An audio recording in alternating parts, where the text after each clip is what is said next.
नमस्कार दोस्तों, stock market studies में फिर से एक बार आपको बहुत-बहुत स्वागत है। तो आज मैं फिर से आपके सामने कुछ इम्पोर्टेंस कंपनी के अपडेट लेके आया हूँ। तो इस वीडियो को पूरा लास्ट तक देखिएगा क्योंकि इस वीडियो के अंदर कंपनी के डिटेल्स के साथ-साथ जो टेक्निकली चार्ट पैटर्न मैं आपके साथ शेयर करता रहता हूँ, वो भी मैं शेयर करूँगा और जो तीनों कंपनी के बारे में यहाँ पे डिस्कशन करूँगा, वो तीनों कंपनी में अच्छा खासा एक टेक्निकली चार्ट पैटर्न बना था और उसका टारगेट भी ऑलमोस्ट अचीव हो चुके हैं और ऑलमोस्ट कुछ टारगेट अचीव होने वाला है। तो किस तरीके से एंट्री लिया जाता है, किस तरीके से टेक्निकली चार्ट पैटर्न को यूज़ किया जाता है, वो सब कुछ मैं इस वीडियो में डिस्कशन करूँगा। तो वीडियो को पूरा लास्ट तक देखिएगा और अभी तक अपने चैनल को सब्सक्राइब नहीं किया तो ज़रूर कर लीजिएगा। कंटिन्यूअसली इन्फॉर्मेशन और अपडेट्स पाने के लिए चैनल के ऊपर बने रहिएगा। तो चलो देख लेते हैं कौन-सा कंपनी है इस वीडियो के अंदर। फर्स्ट जो कंपनी है उसका नाम है रिलैक्सो फुटवियर। देखिए रिलैक्सो फुटवियर आप सभी जानते हैं, ये कंपनी एक फुटवियर इंडस्ट्री से बिलॉन्ग करते हैं और इस कंपनी एक टाइम नंबर 1 पोज़ीशन में था। और जब से मेट्रो ब्रांड मार्केट में आया और मेट्रो ब्रांड इस कंपनी का मार्केट कैप खा गया, तो उसके कारण मेट्रो ब्रांड नंबर 1 बन चुके हैं और इस कंपनी का मार्केट कैप थोड़ा-सा कम हुआ। थोड़ा-सा मतलब बहुत ज़्यादा कम हो गया क्योंकि मेट्रो ब्रांड का मार्केट कैप 35,000 करोड़ के आसपास बन चुके हैं और इसका मार्केट कैप करीबन 22,500 के आसपास है।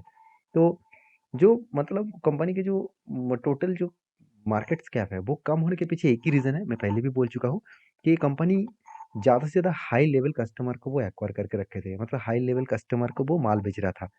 अभी वो लो लेवल कस्टमर को माल बेचना बंद कर दिए थे, मतलब कम कर दिए थे, तो जिसके लिए कंपनी का जो मतलब मार्केट शेयर है वो बहुत बुरी तरीके से गिरावट हो गया।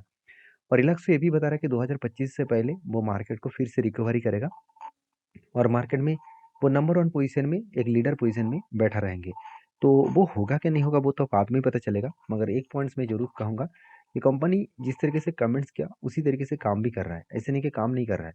सेल्स तो 670 करोड़ से बढ़ के हो चुके हैं 715 करोड़ और एक्सपेंस जो है 610 करोड़ से बढ़ के हो चुके हैं 624 करोड़ और कंपनी का नेट प्रॉफिट 22 करोड़ से बढ़ के हो चुके हैं 44 करोड़।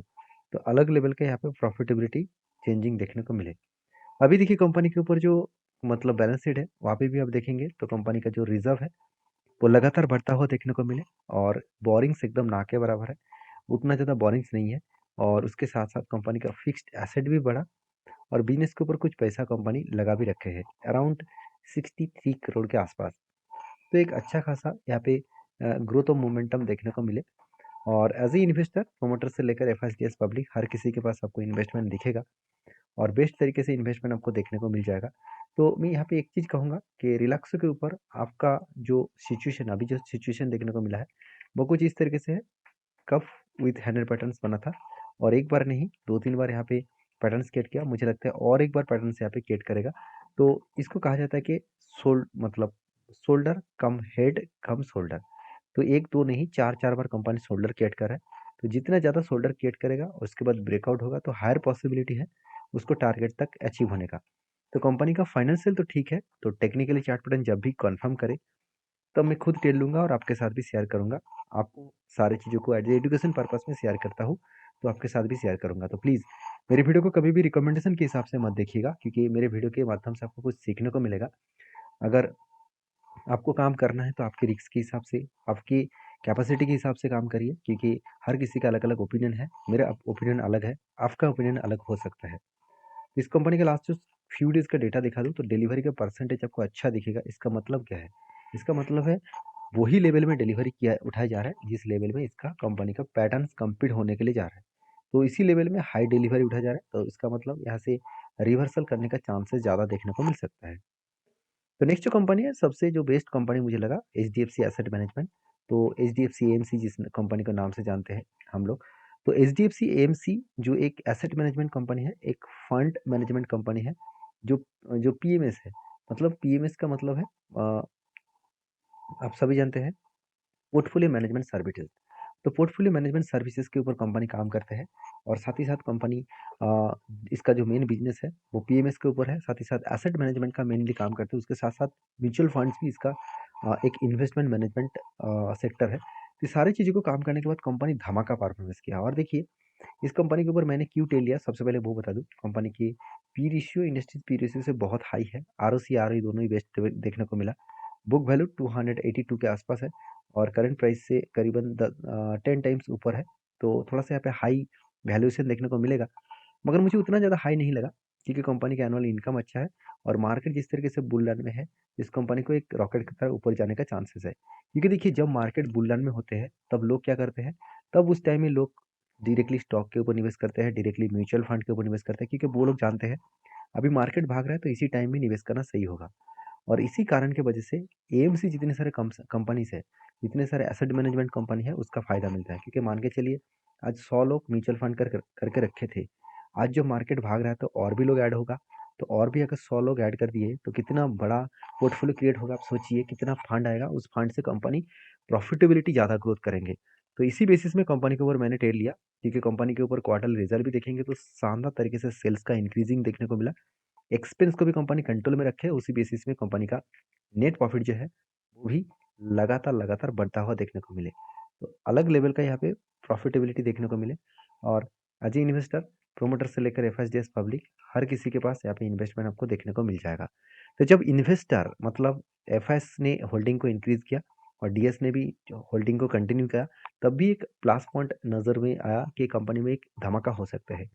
तभी मैंने टेक्निकली चार्ट पैटर्न में ढूंढना स्टार्ट किया कि कहाँ पे टेक्निकली चार्ट पैटर्न मुझे ट्रेड दे सकता है। तो फाइनली वो ट्रेड मुझे मिला, और फाइनल ट्रेड कहाँ पे मिला आप देखेंगे, तो यहाँ पे बिग जैसा एक हेड बना, उसके बाद 2 बार यहाँ पे शोल्डर क्रिएट किया, सॉरी, बिग जैसे एक कप बना, उसके बाद 2 बार यहाँ पे हैंडल क्रिएट किया। तो कप विद 100% क्रिएट हुआ, फाइनली ब्रेकआउट हुआ और ब्रेकआउट कंफर्मेशन भी यहाँ पे मिला। और उसके बाद देखिए कंपनी धीरे धीरे धीरे धीरे करके अप ट्रेंड में जा रहा है। तो आप कहेंगे सर आपका टारगेट कहाँ तक है? तो देखिए मेरा जो खुद का टारगेट है, मैं खुद जो टारगेट लेकर चल रहा हूँ 3592 के आसपास, 3592 के आसपास मेरा टारगेट है। इस टारगेट को लेकर मैं चल रहा हूँ और इस टारगेट तक मेरा प्रॉफिट रहेगा।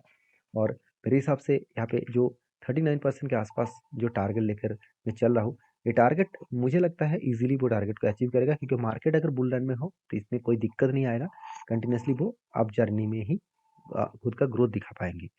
तो बाकी आपकी क्या राय है जरूर कमेंट्स करना।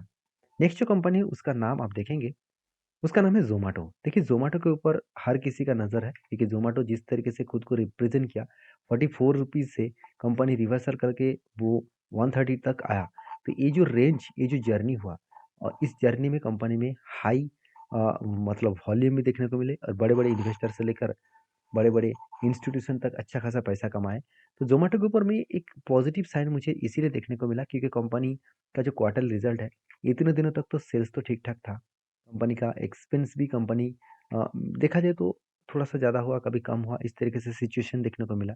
अभी कंपनी का नेट जो प्रॉफिट है, नेट प्रॉफिट के बारे में बात करूँ तो कंटिन्यूसली कंपनी के ऊपर लॉसेस देखने को मिले। अभी फाइनली लास्ट 2 क्वार्टर्स में कंपनी 2 करोड़ प्रॉफिट किए थे, इस बार कंपनी 36 करोड़ प्रॉफिट किया। अभी हर कोई इंतजार कर रहा है कि क्वार्टर 3 का रिजल्ट में क्या होगा। अगर क्वार्टर 3 का रिजल्ट अच्छा आए तो एक अंदाजा लग जाएगा कि हाँ कंपनी फिर से रिकवरी जो मतलब सिचुएशन था उसको वो कंटिन्यू करेगा और एक अच्छा खासा मोमेंटम दिखेगा, क्योंकि कंपनी के ऊपर एज ए इन्वेस्टर देखिए पहले से ही एफएस ने क्या किया, होल्डिंग को बढ़ा दिया। इसके पास करीबन 10% के आसपास होल्डिंग था एफएस के पास, वो होल्डिंग बढ़ के हो चुके 54% के आसपास। तो अलग लेवल का यहाँ पे होल्डिंग उठाया गया। तो होल्डिंग तब उठाए जाते हैं जब कंपनी के ऊपर एक अच्छा खासा कुछ मोमेंटम सिचुएशन आने का चांसेस है। तो इंस्टीट्यूशन तो कोई बेवकूफ़ नहीं है कि वो इतना क्वांटिटी ऐड करेंगे। सिर्फ 10% का होल्डिंग था, उसमें से 50% होल्डिंग कर दिया, 5 गुना होल्डिंग को बढ़ा दिया। तो ऐसे वो तो बिल्कुल नहीं करेगा कि बेकार कंपनी के ऊपर इतना होल्डिंग वो करेंगे। तो कुछ ना कुछ बड़ा तो जरूर होगा, क्योंकि सिर्फ एफएस नहीं, डीएस ने भी माल उठाया। 2.5% के आसपास होल्डिंग था, वो बढ़ के हो चुके हैं 13% के आसपास। और पब्लिक के पास होल्डिंग 80% आसपास होल्डिंग था, वो अभी बढ़ के हो चुके हैं 30% के आसपास। तो आदर्श के पास भी होल्डिंग है। सब कुछ आपको यहाँ पे दिखेगा और सब कुछ देखने के बाद ही आपको मुझे इस कंपनी के ऊपर एक बुलिश फील हुआ और मैंने एक ट्रेड लिया। वो ट्रेड कहाँ पे लिया वो मैं दिखाऊंगा, उससे पहले कंपनीज के ऊपर आपको लास्ट कुछ फ्यू डेज का डिलीवरी परसेंटेज दिखा देता हूँ। देखिए लास्ट कुछ फ्यू डेज का डिलीवरी का परसेंटेज जो है वो एटलीस्ट देखा है तो 40 to 60 to 50% के आसपास डिलीवरी देखने को मिला। और एवरेज डिलीवरी के परसेंटेज अगर बता दूं तो कंपनीज के ऊपर अच्छा खासा डिलीवरी के एक परसेंटेज देखने को मिले। और इसी बेसिस में जोमेटो के ऊपर मैंने एक ट्रेड लिया। वो ट्रेड कुछ इस तरीके से था, यहाँ पे देखिए शोल्डर केट हुआ, उसके बाद बिग हेड बना, फिर से एक शोल्डर केट हुआ और फाइनली यहाँ पे ब्रेकआउट हुआ। ब्रेकआउट होने के बाद देखिए धीरे धीरे धीरे करके वो अप ट्रेंड में जा रहा है और मुझे लगता है 134 यहाँ पे एक स्ट्रांगली क्या है, रेजिस्टेंस है। यहाँ पे टारगेट नहीं है, यहाँ पे रेजिस्टेंस है।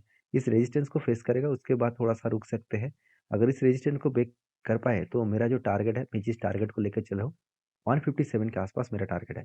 इस टारगेट को मैं लेकर चला हूँ और मुझे लगता है इस टारगेट को वो ईजिली अचीव कर सकते हैं। बाकी आपके क्या राय है इस कंपनी के ऊपर, जरूर मुझे कमेंट्स करके बताना। तो लास्ट जो कंपनी है उसके नाम है कृतिका वायर्स लिमिटेड।